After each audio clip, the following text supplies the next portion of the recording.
This is an I Am Listening original podcast. It's a wonderful experience, and for me it's the most emotional part of that journey, where you're holding their hand, because at times they don't want their hand held. They want to throw as much as they can at you because we're the estate agent, and that's what we're there to be, that filter. But when you hand over those keys and you see the look on the buyer's face or the seller's face in terms of when they're coming in, it's wonderful. And it's one of the main reasons I do this job still to this day. That completion, handing over those keys and seeing the difference that can make to people's lives is amazing. Welcome to the Property Podcast with Wards and me, Garry Wilson, the monthly podcast where I'll share with you all the latest Kent property news, as well as speaking with industry professionals to offer advice and tips that will hopefully help make your house moving journey a little less stressful.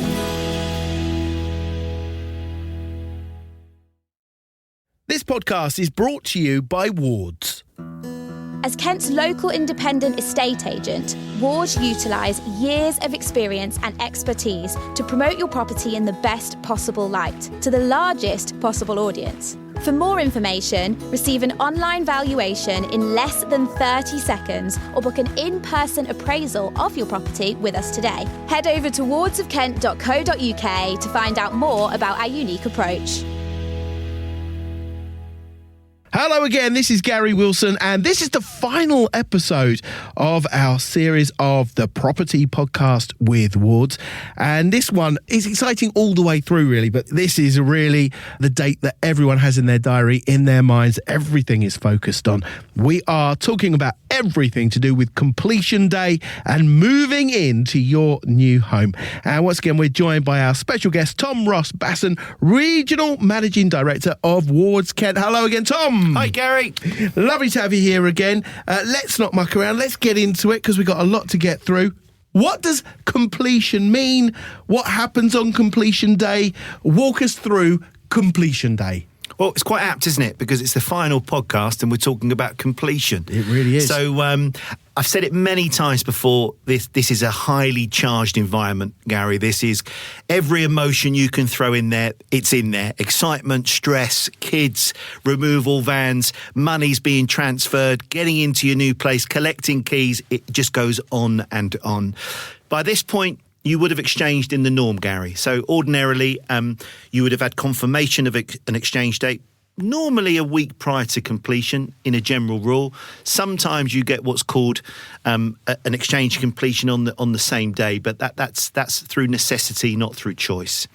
Now, once you've got confirmation of exchange, you have to have a date that you've agreed on. The solicitors will not exchange the contracts if you haven't got an agreed date. Once you've got that agreed date, things become a lot clearer. You can start really getting to grips with your removals. Now, you think that's an easy task. That is a mighty challenge because most completions in the country happen to take place on a Friday. If most completions take place on a Friday, then you can imagine there's going to be lots of removal vans up and down the country getting people out and into their new home.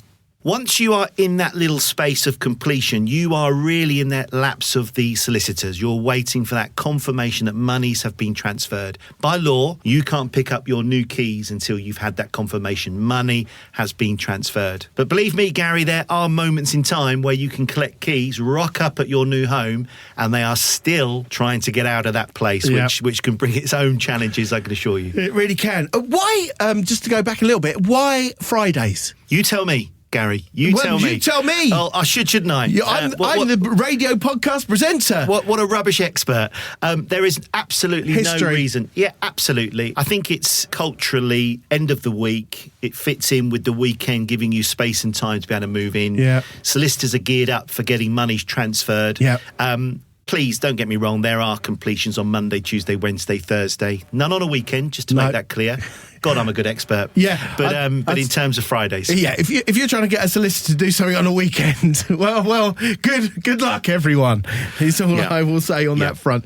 There is a lot there. What are the potential pitfalls? I'm sure they're numerous, but what are the potential pitfalls, maybe, a couple in particular that people can be kind of pre-warned, forearmed about when it comes to completion date? The most common are where the solicitor is missing a signed document for for example. Ordinarily, that can surface when you're buying a leasehold, an apartment. There could be management concerns. So I would always, my advice is make sure you've got everything you need signed, sealed, delivered with your solicitor prior to completion day. The old adage, check prior to the appointment, is absolutely key. Mr. Solicitor, it's Tom. Can we just talk through our completion on Friday? Is there anything outstanding? Is there anything I need to do?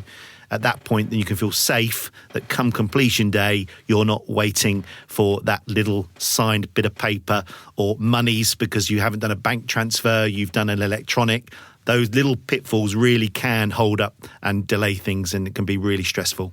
And talking of the money stuff as well, are there any other additional costs? Do you have some money in your back pocket ready for something that likely to happen on completion day? Obviously, a lot of it, it's all the big money is doing the transfers and it's all taken out of your hands. It's all been organised before that, but then the money actually pings and transfers and moves around.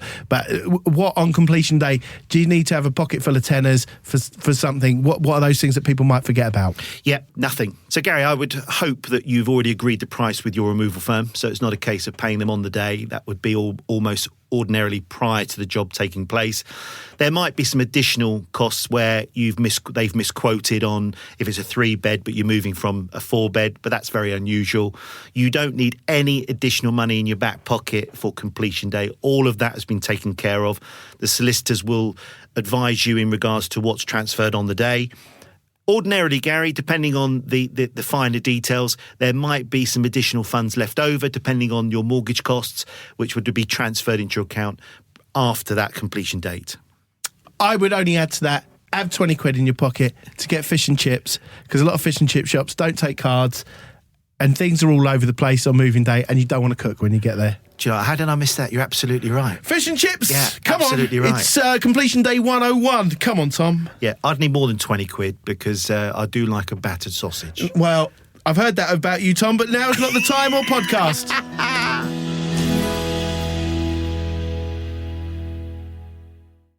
You've talked about a lot of the things that are required by the seller, the buyer, on completion day. What other stuff can they prepare for to make the process smoother? What do they need to be on top of?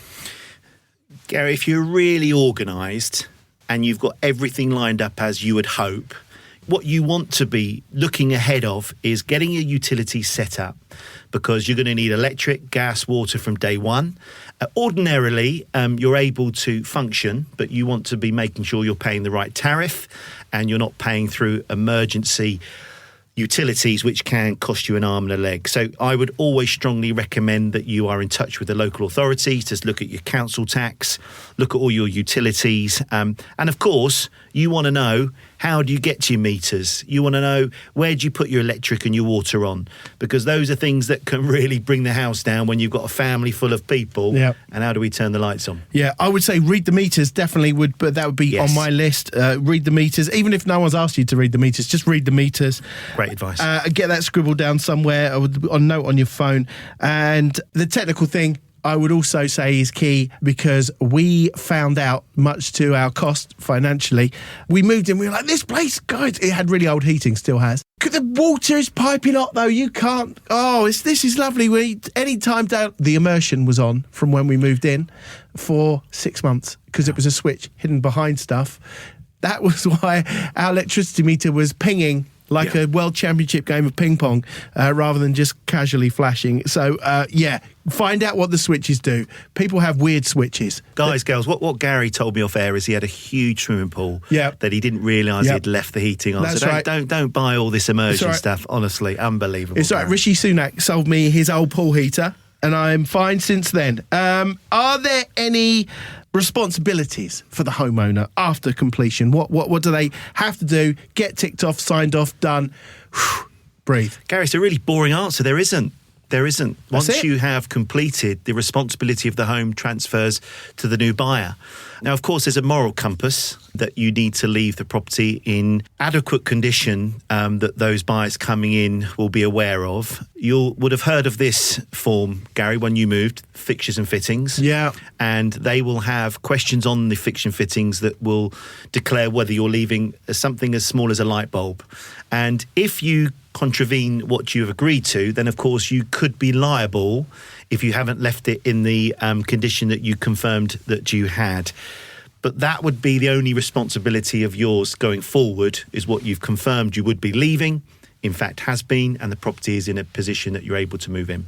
Have you had a lot of light bulb takers as you've... oh, wow. But what kind of percentage are we talking? Are the people that take everything they can that isn't screwed down, bigger than you the think. Light bulbs? Bigger than you think. Really? Oh, we've had copper, lead stripped down. We have had all sorts. But no, in the main, Gary, most people are sensible. Most people will want to be walking into a property in the same condition. But like everything in life, there'll be the odd one that really sticks out. But yes, we have those that are overgenerous and leave way too much, Gary, because they couldn't be bothered to empty it. And we have those who take it to the absolute extreme. But in the main, most people conform to their fiction fittings, which is a legal document which confirms the state you'll leave the property in. One thing I will say as a buyer and seller who's been there a few times, not as many as you, I'm sure, Tom, completion day is an amazing day because there's a ton of stress, as is often said, which is why people like you, Tom, are so important at holding people's hands and getting them through it on an emotional level, apart from all the practical stuff that you have to do. It's such a stressful time, but what you will find, I think, on completion day and very shortly after is you will suddenly, for me and people I know certainly, instantly forget so much of the hoops that you've jumped through. There'll be almost like, did that really happen? Did we really have to do that? Oh yeah, I forgot I had to sign that. Oh yeah, I forgot I filled out those forms. When you're in and everything is set, all of that stuff really does fade away. So if you're in the midst of things right now and you're just like, I can't see any light at the end of the tunnel, when you are there, the good stuff outweighs the bad. It's a wonderful experience. And for me, it's the most emotional part of that journey where you're seeing all of the pain, Gary. I think you put that across brilliantly, where you're holding their hand, because at times they don't want their hand held. They want to throw as much as they can at you because we're the estate agent. And that's what we're there to be, that filter. But when you hand over those keys and you see the look on the buyer's face or the seller's face in terms of when they're coming in, it's wonderful. And it's one of the main reasons I do this job. Still to this day, that completion, handing over those keys and seeing the difference that can make to people's lives is amazing. So, don't let it put you off, guys. Get involved. Absolutely. Ask our expert. So here we are to finish up then. This seems like a really good way to finish the series of podcasts for our Ask Our Expert question. And that is you, Tom. You are our expert. We're thinking of moving to the area. In your opinion, what are the best things that would bring me to Kent? So I'm outside. I may be Sussex, Surrey. I might be in Scotland. I might be overseas. Why, if I'm relocating, looking for just a change of life in some way, shape or form, whatever it might be, looking for schools, or you're downsizing, you may be retiring, it might be anything. What makes Kent a great place to come? Whoa, what a question. It's an amazing place to live for lots of reasons. For me, as a resident of Kent, it has everything from open spaces. You can get into London within a very acceptable amount of time. It has good rail links. If you want to go to France and do a booze cruise, you can. If you want to stay fit and healthy, it's got great sport facilities. And I think the real point for me, Gary, is the people. I know that sounds very corny. I'm not selling anything here, guys. I love the diversity. I love the fact that there are people out there to help. The charities that I've rubbed shoulders with are amazing. They're life-changing. They are incredibly heartwarming, emotionally charged. The shopping ability, you've got the Ashford outlets, you've got Blue Water, and as I've said, we've got international shopping on our doorstep.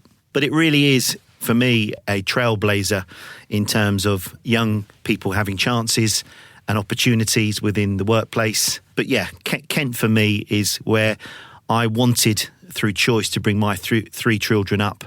Great education, great opportunity, And get me on the Kent Council board. That was excellent. I think you've just put 5% on house prices across the county. Get in. Well done. Good work. It's always important to remember that completion day is a big day, and there is, as we've discussed, a lot to think about. It's important to be prepared, ask as many questions as you can, as you feel comfortable with through the whole process. Moving house obviously is a lot of work. It's very stressful, but can be a lot of fun, especially when you get to that final day. By planning ahead, being more organised, you can make the process go more smoothly and enjoy the experience of starting a new chapter in your life. It's always a good idea to consult with a financial advisor, solicitor, and estate agent to help you navigate the home buying process and answer any additional questions you may have. Tom, once again, thank you very much for being our guest and Pleasure. expert. And as we sign off for season 1 of the Property Podcast, don't forget you can listen back to any of the episodes at any time at im-listening.co.uk. Thanks for listening to the Property Podcast with Wards. If you'd like more information on the subjects that we've covered in today's episode, just head over to the Wards website at wardsofkent.co.uk, or you can follow us on our social media channels. You can check out our latest episodes at www.im-listening.co.uk or wherever you listen to your podcasts.